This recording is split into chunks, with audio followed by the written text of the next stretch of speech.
Hello guys, welcome back to my YouTube channel the cinema masala. भाई साहब, आदित्य धर तो record पे रिकॉर्ड, रिकॉर्ड पे रिकॉर्ड, रिकॉर्ड पे रिकॉर्ड तोड़े ही जा रहे हैं। धुरंधर पार्ट वन ने बॉक्स ऑफिस पर खूब धूम मचाया था और इतनी ही जल्द उन्होंने पार्ट टू भी लेकर आ गए हैं।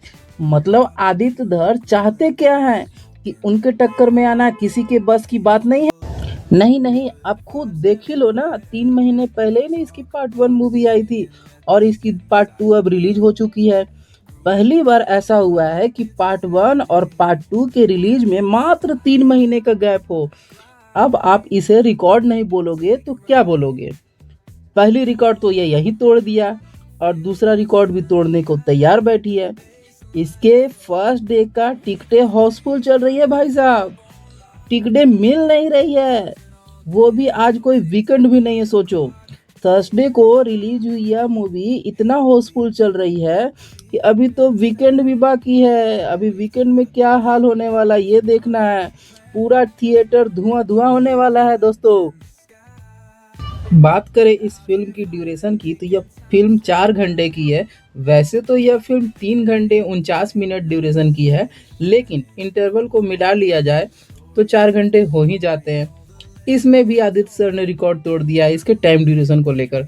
धुरंधर ने इतनी लंबी फिल्म बना दी कि शायद ही अभी हाल फिलहाल या फिर पुरानी कोई मूवी बनी हो।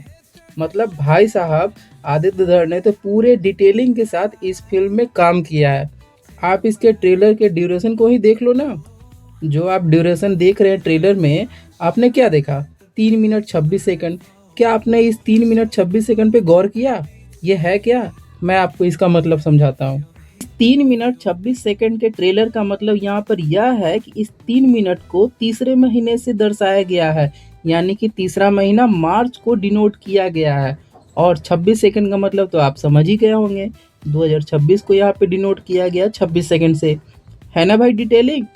इसे देखकर तो आप समझ ही गए होंगे कि आदित्य धर ने क्या डिटेलिंग की है। इस फिल्म को देखकर ऐसा लग रहा है कि वाईआरएफ की स्पाई यूनिवर्स की मूवी कहीं दूर गायब न हो जाए। बात करें हमारे लीड एक्टर रणवीर सिंह की, तो भाई जैसा इस मूवी का नाम रखा गया है ना, वैसा ही रिवेंज रणवीर की आंखों और एक्शन में देखने को मिलता है। फिल्म की कहानी 6 चैप्टर में बांटी गई है। शुरुआत फ्लैशबैक से होती है, जहां जसकीरत सिंह रागी यानी कि रणवीर सिंह और उसके परिवार को दिखाया गया है। जसकीरत के पिता भी फौज थे और वह खुद भी फौज में भर्ती होने की तैयारी कर रहा था, पर तभी कुछ ऐसा होता है कि उसे अपने परिवार की रक्षा के लिए बंदूक उठानी पड़ती है। जसकीरत अपने परिवार के साथ हुए अन्याय का बदला लेने के लिए एक एमएलए के घर में घुसकर खून खराबा करता है। मामले में उसे उम्र कैद की सजा सुनाई जाती है और आगे जाकर आईबी डायरेक्टर अजय सान्याल यानी आर माधवन उसे देश के लिए कुछ ऐसा करने का मौका देते हैं। इसके बाद जसकीरत पाकिस्तान में इंडिया का एजेंट बनकर एंट्री लेता, जहां उसका नाम होता है हमजा अली मजारी। इसके आगे की कहानी फिल्म के पहले पार्ट में दिखाई गई थी और अब कहानी सीधा पहुंचती है रहमान डकैत यानी अक्षय खन्ना की मौत से आगे की ओर। रहमान की मौत के बाद हमजा उसके छोटे भाई उजैर दानिश पंडोर को लियारी की गद्दी पर बैठाकर अपने मकसद में आगे बढ़ता है।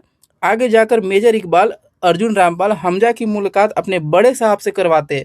अब कौन है यह बड़े साहब? क्या हमजा का असली मकसद इन्हीं बड़े साहब को मारना है? क्या वह इस मकसद में कामयाब हो पाएगा? जानने के लिए आपको फिल्म देखनी पड़ेगी। इस पूरे फिल्म में रणवीर सिंह स्क्रीन पर छाए हुए हैं। मैंने पहले भी कहा है और फिर से कहूंगा कि रणवीर भले ही ऑफ स्क्रीन कैसे भी हरकतें करते हो, पर कैमरा ऑन होते ही वो इतना सीरियस हो जाते हैं कि हर किरदार में परफेक्ट लगते हैं। उनका कोई भी सीन कमजोर नहीं है इस फिल्म में। गुस्सा, एक्शन, सीन, इमोशन सब कुछ परफेक्ट है।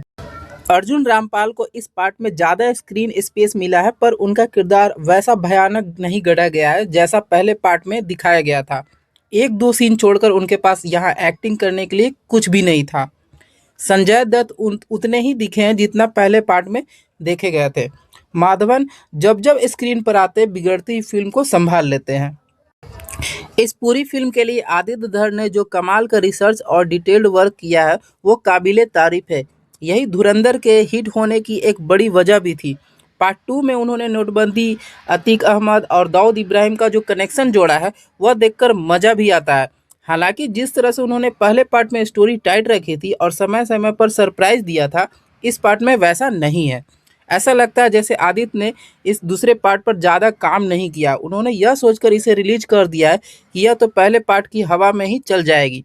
शुरुआत और क्लाइमेक्स छोड़ दे तो पूरी फिल्म में इक्का दुक्का ही यादगार सीन होंगे। एक्शन सीन अच्छे हैं और कुछ जबरन लंबे भी हैं। बाकी पूरी फिल्म तो इस तरह चलती है जैसे कोई कहानी शुरू की थी और अब बस उसे पूरा करना है। कई सीन और उनके आगे की कहानी का अंदाज़ा पहले ही आपको लग जाता है। आदित्य यहाँ कुछ सरप्राइज एलिमेंट रखते तो मज़ा दोगुना हो जाता। हाँ, क्लाइमेक्स में ज़रूर उन्हें थोड़ी जान फूकी है, पर तब तक काफ़ी देर हो जाती है। फिल्म को ए कैटेगरी में रखा गया है, यानी 18 प्लस आप है तभी इस फिल्म को देखने जाए। बच्चे इस मूवी से दूर ही रहे तो अच्छा है, क्योंकि इसमें कुछ ब्रूटल सीन और खून खराबा और कुछ गाली गलौज भी की गई, जिस कारण बच्चे इस मूवी से दूर रहे। इस मूवी को मैं 5 में से 4 स्टार देना चाहूँगा। आप अगर इस फ़िल्म को देख लिए हैं, तो आप इस मूवी को कितना रेटिंग देंगे, आप कमेंट बॉक्स में ज़रूर बताएँ। अगर आपने ये मूवी देखी है, तो आपको यह मूवी कैसा लगा, आप ज़रूर से ज़रूर कमेंट करें। मिलते हैं नेक्स्ट वीडियो में।